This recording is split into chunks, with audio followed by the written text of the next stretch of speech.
If you like this video, please give it a like and hit subscribe. Hit the notification bell not to miss more content coming soon.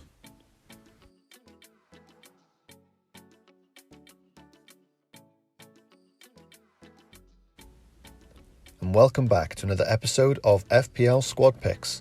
It's Game Week 32, and in this video we're going to take a look at the review from Game Week 31, take a look at some transfer options and cover the double Game Week players.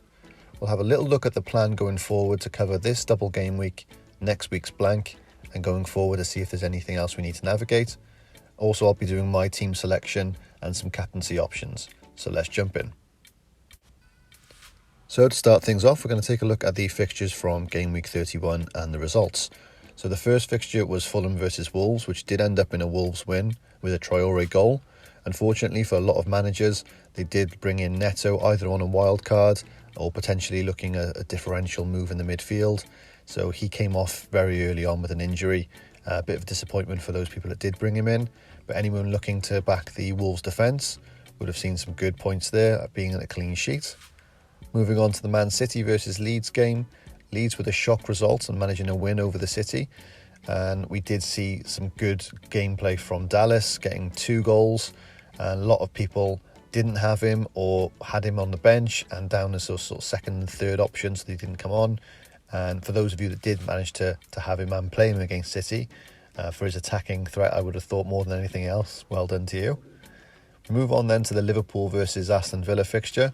Watkins did manage to get a goal for Aston Villa, even without Jack Grealish still not in the team.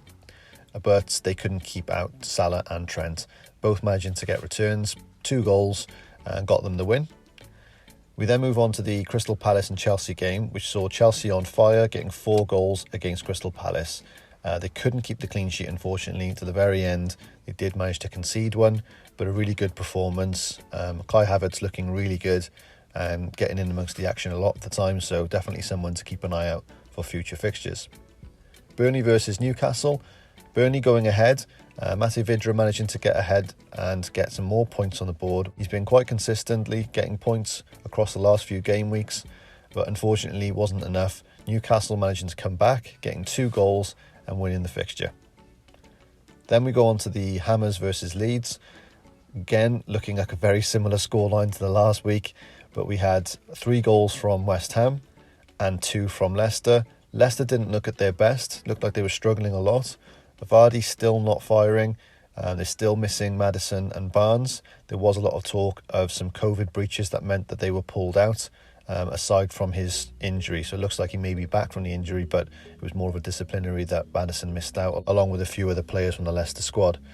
But with West Ham, showed a really good performance, even without Antonio and Declan Rice. Lingard was back on form, managed to get 2 goals, and it did see that Iheanacho also got the 2 goals for Leicester, so 2 braces for both teams, and they managed to hold out West Ham for the win. We then go for the Tottenham and Man United fixture. Man United doing their classic fall behind again. I think it was about the 25th time they may have done it this season. Fall behind to come back for a win. Son was the person that managed to get the goal again. Did see him score in the previous fixture against Man United, and obviously Man United down to 10 men there meant there was a lot more points going towards the Spurs. But Man United managed to pull it back with the goals across the board there. Fred the Red managing to get in the action in this fixture and getting a goal for him. Cavani also scoring a great header. And then we also have Greenwood getting in there, getting up his points tally for the season. Sheffield United versus Arsenal. Got 3 goals for the Arsenal. Lacazette managing to get a double and a clean sheet for the Arsenal defence. So a good performance from them, and one that a lot of people may have backed, thinking that Sheffield United haven't been performing very well recently. West Bromwich Albion rolling on, got a clean sheet in this fixture and managing 3 goals.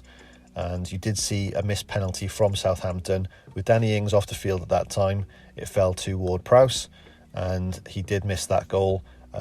Johnson, great pick for a goalkeeper, saved the penalty and a clean sheet. Some great points, but they're also showing some good attacking threat there as well. Brighton v Everton did finish in a 0-0, all square, but just to note with Everton that they were without Dominic Calvert-Lewin. So this was my team for the Game Week 31. I got 74 points in total, which meant a green arrow. I rised up quite a few ranks. I've got that listed now, the updated rank in the top right hand corner of the screen. I did play my wildcard chip this week, so on the whole pretty pleased with how my team performed. Got a good amount of goals across the squad. A few decisions, maybe being a bit greedy, might have gone my way, might have got a bit more, but on the whole pretty pleased. It was a bit of a benching headache when you have a wild card like this, and especially with a lot of the sort of cheaper midfielders doing so well. I was able to spread the cost a lot, and meaning I had a decent bench as well that wasn't too expensive. But obviously, as you can see there, you've got Alonso with a 0, and Cody came on for him. I did have Alonso as my starting 11, but not playing, he was flipped out. Bit disappointed with that. I could have had a clean sheet, but also Alonso's got a lot of attacking threat when he does play. I mean, when he did play in the game, I think it was about three fixtures ago, he was hitting the post, he assisted a goal. I think that Tuchel's maybe looked at that and looked at the loss they suffered to West Brom and just think they need to shore things up a little bit at the back. And I think Chilwell, as much as he offers something going forward, he offers a little bit more in defence than Alonso does. But it seems that Chilwell is really nailed on now. He's played 2 games in the Premier League. He's also played in the Champions League, and we'll have to see what the FA Cup holds, but it looks like he might go there again. So he may play the next game, Alonso, but not sure yet. My sort of thinking was that he'd be rotated with Chilwell a lot more, maybe a game each, but it doesn't seem like that's the case. So a bit disappointed with that. Also Gundogan coming on for just the 1 point, which was a bit disappointing, thinking that he did have a few chances where he was in and around the box, could have done something, but just couldn't put it in the net, couldn't get an assist, so only the 1 point for him. If he hadn't come on, I would have had Matej Vydra come on, which would have been another 7 points. But as I said, a lot of good positives there across the team. I'm quite happy with the amount of goals. Got 2 for Iñárritu. I got 2 for Lingard, a goal for Son, a goal for Salah, and Trent, even though he couldn't keep the clean sheet, not only managing the goal, but getting the bonus points as well. So really happy with all those picks coming through. And again, another sort of point to mention was the Chelsea clean sheet. Very, very close to the end to be able to keep that clean sheet. So I think it was good going for them. They have got a good few fixtures to come, but just to bear in mind that after the next 2 or 3 game weeks, plus they also have duties outside of the Premier League to think of with their squad regarding Champions League and the FA Cup, that it might see a bit of team rotation. So we'll have to obviously double check that and review those as and when the fixtures come up to see if they're still good picks and can keep those clean sheets. I also went for Son in thinking obviously for the next game week coming up now. So we've got a double game week for Spurs, and I really wanted to have at least 2 Spurs assets ready so I didn't have to book a transfer in straight after wildcarding. And obviously going for Kane, I think he's a sort of nailed on chance to be able to get for... Obviously going for Kane was a very safe bet. He's nailed on in terms of starts, he's taking penalties, he's been really good with getting not only goals but assists. And it's a similar sort of thing with Son. Obviously he's not on the penalties, but he has been getting a lot of assists, a lot of goals. He's back from injury now, which hoping he had a good rest over the international break, and he had scored previously against Man United. So I would like to think he might have got something, which he did. And we won't mention much about the flick in the face scenario, but in terms of FPL points, he managed to get a goal, was happy with the points, and he's all set now for this game week coming. If you like this video, please give it a like and hit subscribe. Hit the notification bell not to miss more content coming soon. So here's my lineup for game week 32. After wildcarding last week, I'm pretty happy with my squad.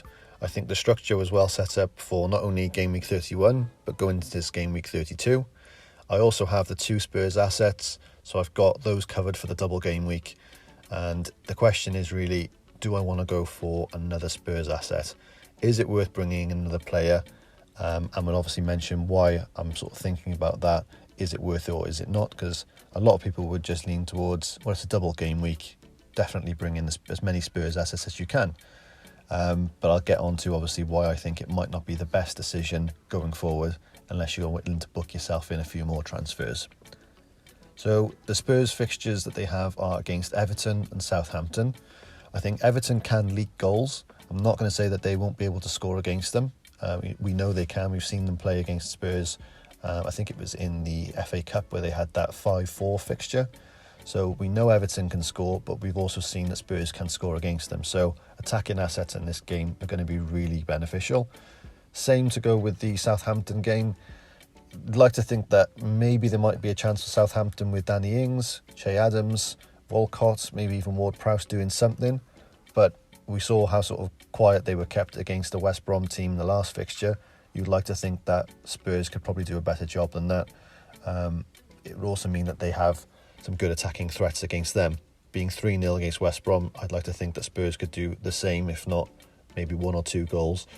So I think there's definitely going to be some points across the attacking assets. Can't really see a lot in the defensive assets, depending on who you go for. So I put a few players down here as a third option, because I think a lot of us would probably have Kane and Son and go to those if you haven't got those already. But if you are looking at a third option, whether you wish to take a hit for it or you have a free hit, I think Lucas Moura is a really good safe option because he has been quite consistent. Hasn't been getting a lot of FPL points, but he has been in and around the action a lot. And he's had 1 or 2 game weeks which have looked really good. So I think he might have a chance across 2 games to be able to get a good result or return for you. His price point is really cheap as well, so he wouldn't be busting the bank too much to be able to get him into the midfield. Another option that I've got is Reguilon. I think his attacking threat is really good.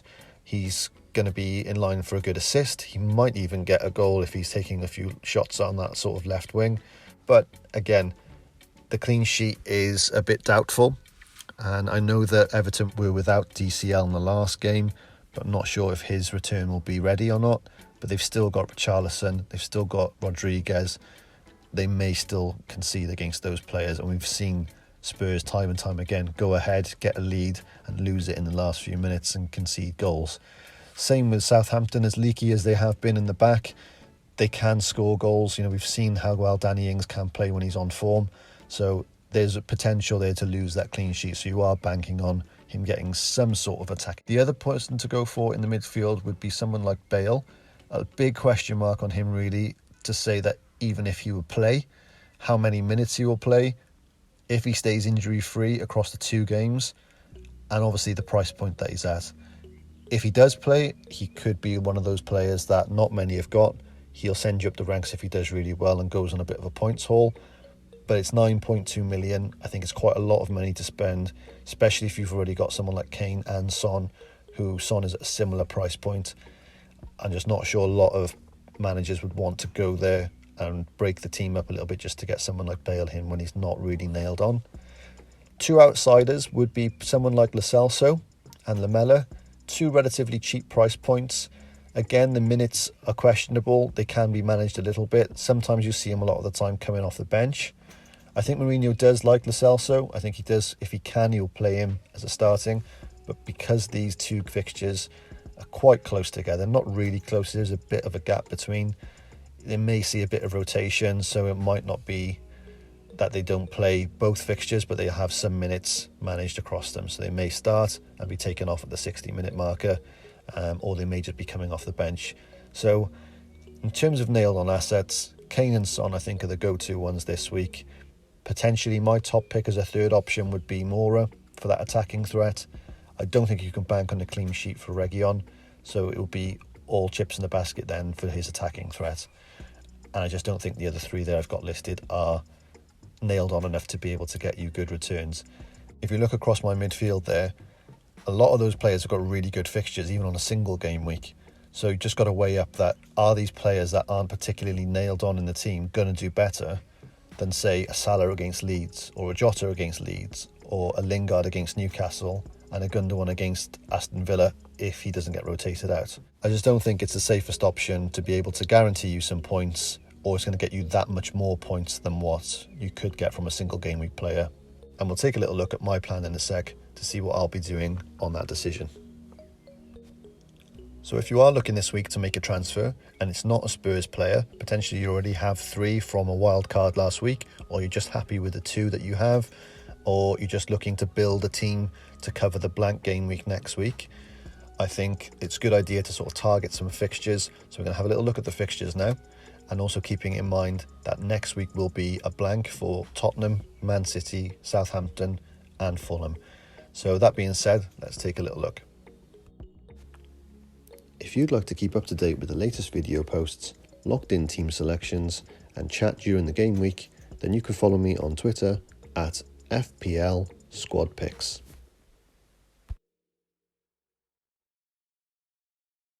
Here I've done a little bit of a fixture focus for this week, but it might be good to bring some of these players in if you are also looking for next week's blank game week.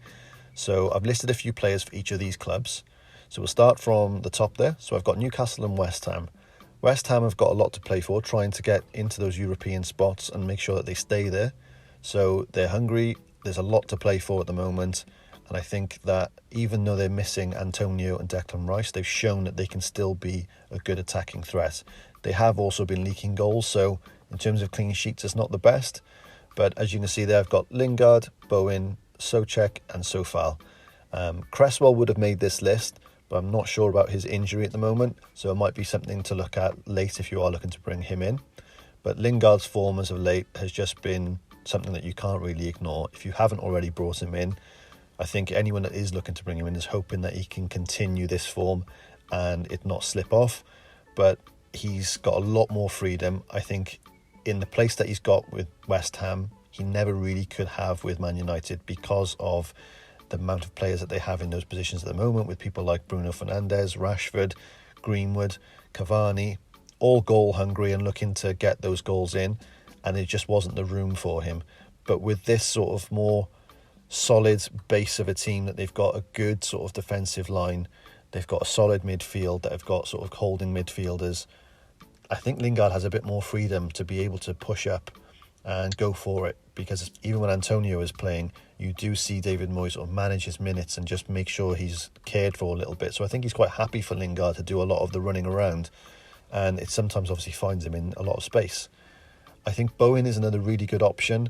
He was benched a little bit and coming off the bench in the last few fixtures before Antonio's injury, but now he's sort of being seen as that front striker almost, and I think he can definitely do it. If he's in front of goal and he's got the chance to shoot, he's not shy and he can get some serious points. So I think he might be someone that if you can fit him into the squad in that midfield, or you can't quite afford Lingard, who has gone up in price, Bowen is certainly someone to bring in for that West Ham asset.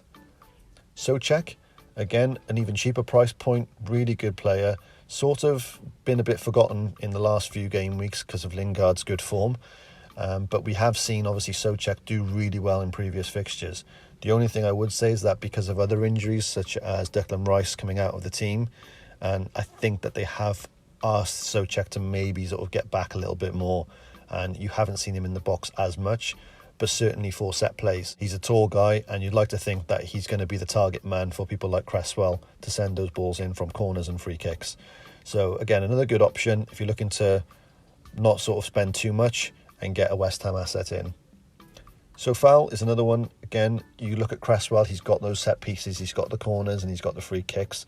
But I think Sofal is just as much of a threat in open play and a good target man to get those balls in and get assists. So I think he's someone, if you're looking again to save a bit of money, which I had to in my last wildcard draft, so he is on my team. But I think he is able to get them as he showed in the last fixture. Not as often as Cresswell with those set pieces, but certainly someone that can provide a threat for quite a cheap price point. Next up, we have the Wolves v Sheffield United fixture. And Wolves have shown that they can keep a clean sheet and they can do well defensively. They don't do a lot going forward, and especially without Neto now as well as Jimenez, I think that there's a bit of a sort of vacuum there. And you could go for someone like Traore, you could go for someone like Neves or Moutinho, but it's a bit of a gamble and it could be any one of those, so you're just trying to hope it's the right player that you pick at the right time. I think it makes more sense maybe to go for someone more defensively. They're quite a cheap price point again. I've put Cody here and Saiss, not much between them. Saiss probably offers a little bit more in open play attacking, but Cody can be a bit like sort of Souček, that target man when the balls go into the box from set pieces. So I think for me, I went for Cody to again save that little bit of money and hopefully keep those clean sheets. Next up, we have Arsenal v Fulham. Arsenal have been a bit hot and cold. They did show obviously in the last game week that they can keep a clean sheet also, and they are without a few players. I think they have Smith Rowe is out and Aubameyang is out at the moment, but that may mean that it's opened up a lot of space in their attack for people like Lacazette, who came on and scored a brace last game week, which he may not have started if Aubameyang had been fit. So that's obviously opened the door for him, and he's in good confidence. And you've also got Saka, who's a really good price point, someone that could bolster the midfield for you and allow you to spend a bit more elsewhere. But Arsenal actually have a good run of fixtures, so you're not only targeting for this week, but Saka could be someone that you carry forward for the next few game weeks. Plays in the blank next week as well, so definitely someone to consider. Man United v Burnley, their fixtures can go up and down a little bit, and they have some good ones and bad ones across the next game weeks. So I think you definitely look to bring them in for this fixture against Burnley. You could look at someone like Fernandes, who's been really good and consistent throughout the season. Cavani, who has scored in the last game week and obviously looks hungry to get those goals at the moment, regardless if he's looking at staying at the club or not. Just to bear in mind the longevity of these picks. So if you do bring them in for this game week, you may want them next week, so at least they have some players for that blank game week to cover the ones that aren't playing. But after that, then it gets a bit more tough. You've got people like Liverpool who are going to be looking to push for those top 4 places, and it's a case of, are there better and cheaper options that are going to get you just as many points? That won't mean you're going to look to potentially bring Fernandes in and then bring Fernandes back out to switch him around, so you're booking yourself transfers. As I mentioned across the last 3 teams, there's also some other options there that may do better or the same, and Fernandes hasn't been sort of as consistent in the last few fixtures, but he's certainly someone that can turn it on against anyone, and he's got penalties in his locker as well. So at the drop of a hat, if there's a penalty thrown in there and there's not much else happened in the game, you're looking at a Fernandes potential goal, and he's going to look at getting bonus points with it as well. Then we have Leeds v Liverpool. Now, Leeds have obviously just shown that they can beat anyone, being that they've just beaten Man City, and Liverpool have been looking a little bit leaky at the back. But again, you've seen that Liverpool are starting to find that form. I wouldn't really consider the games against Real Madrid in the Champions League, because Real Madrid are obviously a bit of a different class of team. Even if they have been struggling as of late, they know how to win games for the Champions League, and I know that Zinedine Zidane sets them up in a way that he can get there. So if you're going to look at Liverpool players, they've definitely got some good favourable fixtures. They play in the blank game week of 33, but then again they play Man United in the next fixture again, so it might get a little bit difficult in that game. But certainly for this game week and next, if you haven't already got them, I'd probably advise on Salah, Jota, and even Trent Alexander-Arnold, even though, again, I mentioned that they are quite leaky at the back and can concede, so the clean sheets are gone. He's scored a few now across the season. He's also assisted goals. I think he's got that ability to be able to be a good attacking threat, that even though he is an expensive price point, so it's a bit of a luxury to have him in, you could look at someone like Phillips to try and save the money, but you're not going to get that same attacking threat. You're going to rely on the clean sheets. So Salah and Jota for me, attacking, definite. I haven't got Mane on this list. I know a lot of people have sort of leaned towards him as a bit of a differential and thinking it's got to come. You know, we've seen a lot of good asset. We've seen a lot of good returns from him over the last few seasons. But I just think that sometimes if you're out of form, it's not necessarily a given that you're going to find that form again. I haven't seen anything to suggest otherwise. I think even Klopp has started pulling him off when there's nothing happening, when you would think if they're searching for a goal, you'd keep him on. You know, he's got the talent definitely to get a goal, but it just seems like it's not in him at the moment. So I think Salah and Jota are definitely stronger picks for the attack. Next up, we have the Chelsea v Brighton fixture. Now, Brighton aren't the easiest team to break down, and they don't tend to score a lot of goals, but they certainly have got a good defensive base. But we have seen, obviously, that Chelsea can score. I know, obviously, we've had the West Brom fixture, which was a bit of an anomaly. But you look at the Champions League form, they've just gone and nearly kept 2 clean sheets against Porto. Again, it was a very late on goal that they got and conceded. They can score against those type of teams, and they've also been scoring a lot within the Premier League as well. So I've listed a few players here. I've got Mendy in goal, so a good option for a goalkeeper and the potential to keep clean sheets. Any of the defenders, really. I mean, there are obviously a few caveats to that. So we've discussed earlier about Alonso. I think he's pretty much out of the starting 11.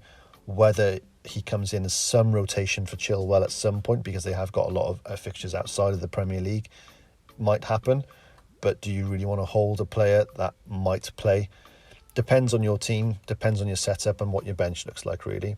But in terms of nailed on, Chilwell is a really good option, really good attacking threat. James the same.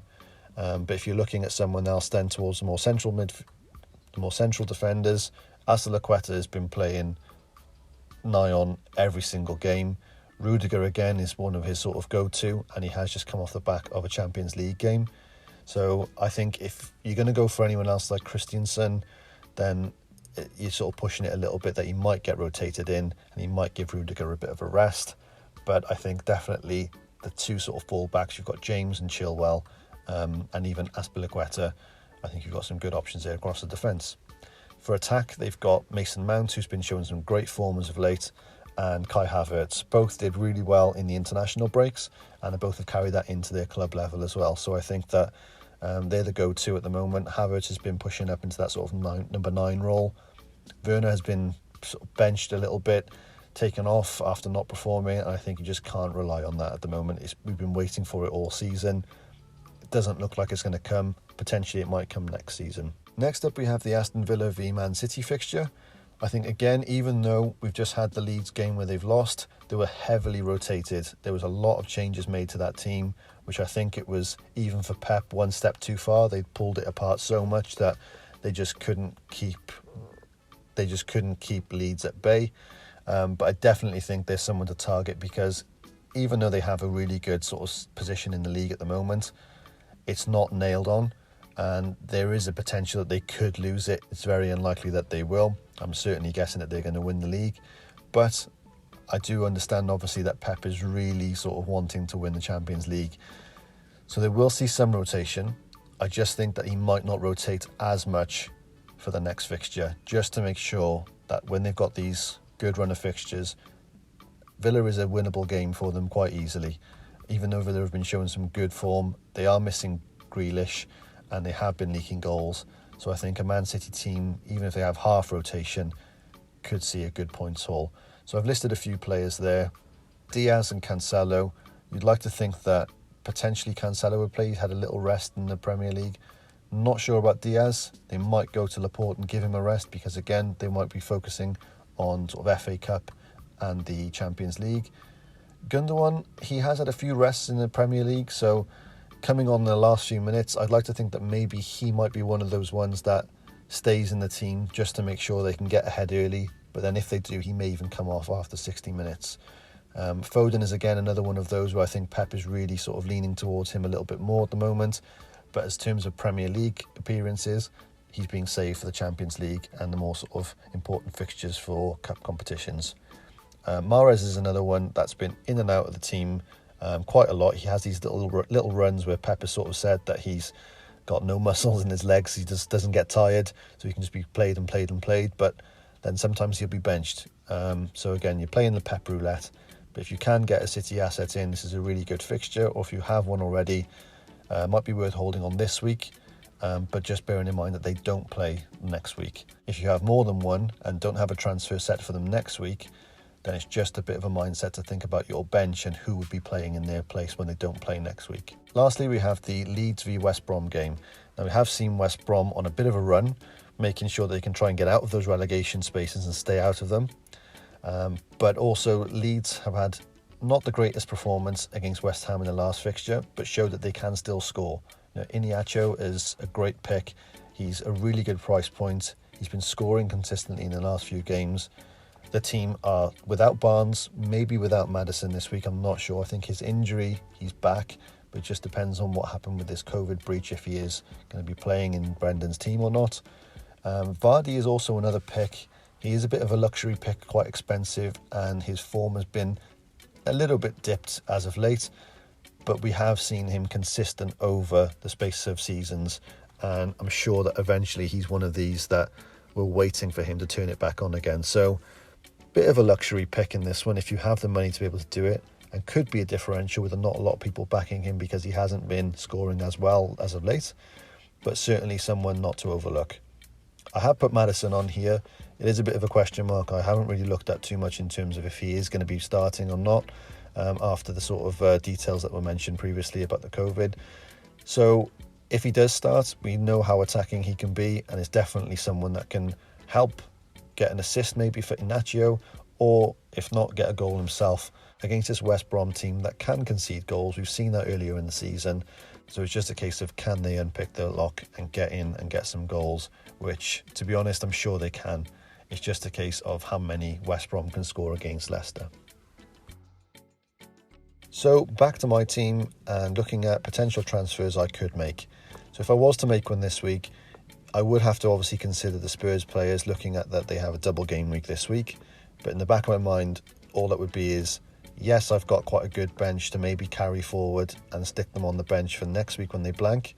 But I would have then 3 Spurs assets and the City assets. So that's 4 players, attacking players, not a goalkeeper, that I would potentially need to bench. So there's not enough space to do that. I'd have only then 10 starting 11. So I'm pretty much booking myself in for another transfer next week just to cover one of those players coming in and potentially going straight back out again next week. So there can be benefits to that. And if you can get the right pick at the right times, it'll work out for you. But if you look at that, they have a blank next week, even though you're squeezing 2 fixtures in this week, some players might have better fixtures across this week and next week just to hold those as a single game week player. That being said, looking at someone like Gundogan potentially, because of rotation, because of the amount of fixtures that they have with other cup games, he might be rested, he might be rotated, he might not get a full fixture. Even though the fixtures are quite favourable at the moment, he does again blank next game week. So that could be someone I could look at and potentially say, for a like-for-like price point, I could go to someone like Bowen and focus in on that Newcastle game. They also play next game week as well, so I'd have enough space to do that with 3 assets. It doesn't look like Antonio's going to be fit and ready for the game, but I'm not sure on an update yet, so that'll be a sort of a late decision if that was to happen. But with that being said, looking at the sort of build of my team and looking at the bench, even if I didn't want to play Gundogan, there's so far sat on my bench there against Newcastle. We've already seen him get an assist. Newcastle can score. They have got Callum Wilson back, but also West Ham can keep a clean sheet. They've got a good goalkeeper there in Fabianski. So it might be an option to just play him and have 4 at the back. If not, and I did want to go a little bit more defensive, Rudiger is there against Brighton.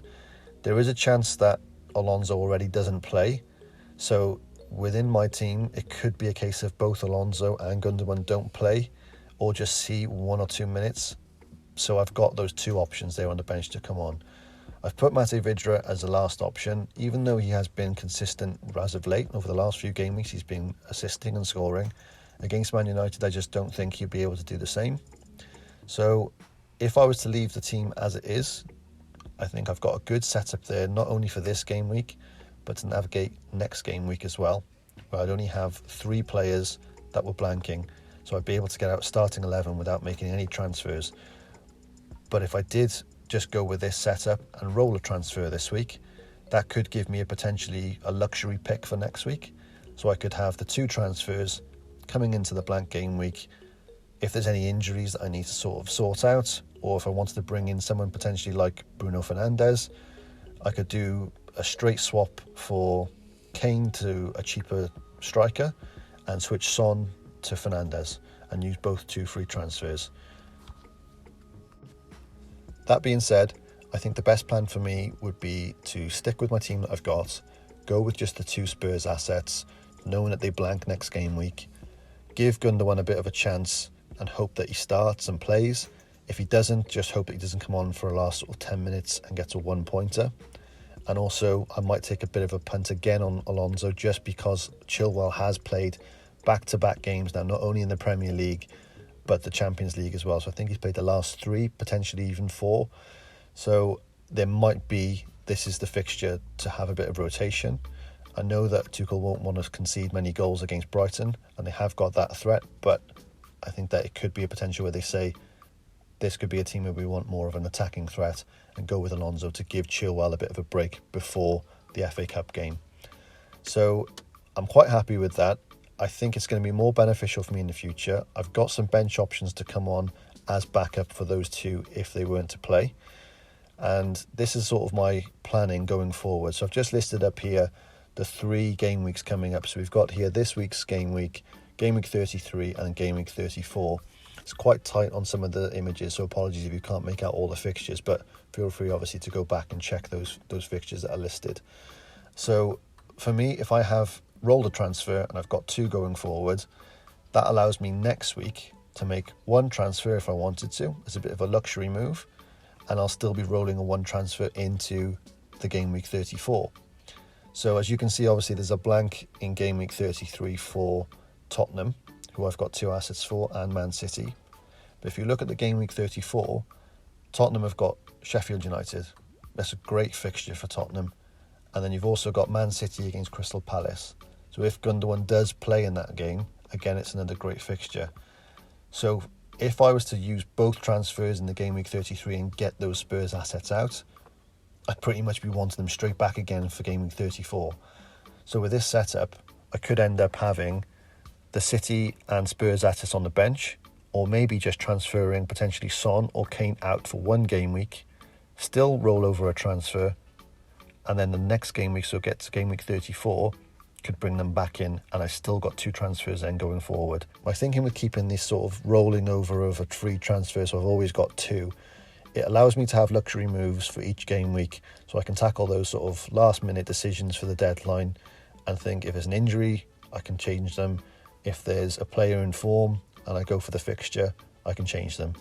It also allows 2 free moves as and when towards the end of this season. I think you're looking at sort of game week 35 to 36. Hasn't been confirmed as of yet, but there may be some more double game weeks happening.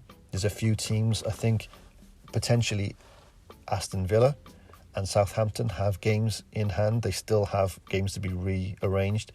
So they could be teams that people will want to be focusing on a bit later in the season. And also you've got the case of this, if they can bring crowds into stadiums, they're potentially looking at giving everyone at least 1 home fixture. So that could result in some double game weeks with fixtures being pushed forward.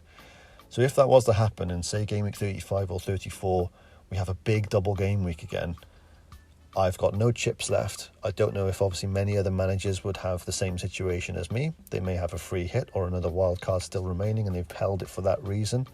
If you haven't, I'd certainly like to have at least 2 free transfers so you're not having to take a massive points hit to chase those good fixtures or to chase those doubles that are happening later on. So that's my thinking. And after a wild card, if you've also done the same, just to bear that in mind, you've obviously got a double this week. Navigate the blank next week. But think a bit beyond that and think, if I can get through this without making too many changes and roll that transfer, how much more worth is that transfer going to be for me towards the end? So, as I mentioned, starting 11, I really think I'm just going to roll this week and not make any transfers. The wildcard has given me a bit of a positive benching issue. I think this is the setup that I'm going to go for. I think Vidra is a sensible pick to put as the last option. It's just who do I put between Rudiger and Sofal in terms of first and second. A bit more attacking threat with Sofal, a bit more of a defensive point of clean sheets with Rudiger. And again, looking I could potentially play one of those in place of Cody or Alonso. But realistically, I think the safest play is to chance it with Alonso. And if he doesn't, I don't think he'd come on as a substitution. So it's not like he's only going to get a 1 point. You very rarely see that with Alonso switched out for Chilwell. And then Gundogan, taking a bit of a punt, but thinking that he's had a few rests in the Premier League, losing that last game to Leeds. I think that Pep will want to make sure that they get that done and dusted and get this league wrapped up so they can focus on the Champions League. Finally, we have captaincy options. I think the safest bet this week is to go for Spurs players, being that they have a double. And you could look at, obviously, a multitude of other players there. They've got loads of good fixtures this week in terms of if you've just wildcarded. As you can see on mine, you've got a lot of good players. Any one of those midfielders or forwards you could target, really, and say they'll be a good option as a captaincy or even a differential as a captaincy that could boost you up. But all it takes is 1 or 2 goals across the 2 fixtures for Spurs, and they've got doubles, so it's going to be a lot of extra points there that you're going to be missing out on. So I think the safest option, I'm probably going to go for Kane this week, with the penalties, with his sort of nailed on place in the squad, and that he has been performing really well as of late, making sure he gets either a goal or assist nigh on every game. I think that he's going to be my captain, Son's going to be my vice, and hope that he gets a big haul, but it's going to be probably a lot of FPL managers in the same position as myself this week. Well, I hope you found that useful, and I hope it's given you a few points to think about regarding transfers, regarding using your chips across the next double and blank game weeks, and what players to target and who can you carry forward. And I hope that obviously looking at that rolling of a transfer, if you haven't got any chips, how that might be a good option to look forward for as and when those double game weeks that haven't been announced yet happen in the latter stages of the season, might be worth holding on to, so then you can make some good choices and bringing in some good players across the fixtures that get announced as doubles. Feel free to leave a comment below about who you think will be vital this week and going forward. If you feel I've missed anyone, put their name below to hear mine and other managers' thoughts.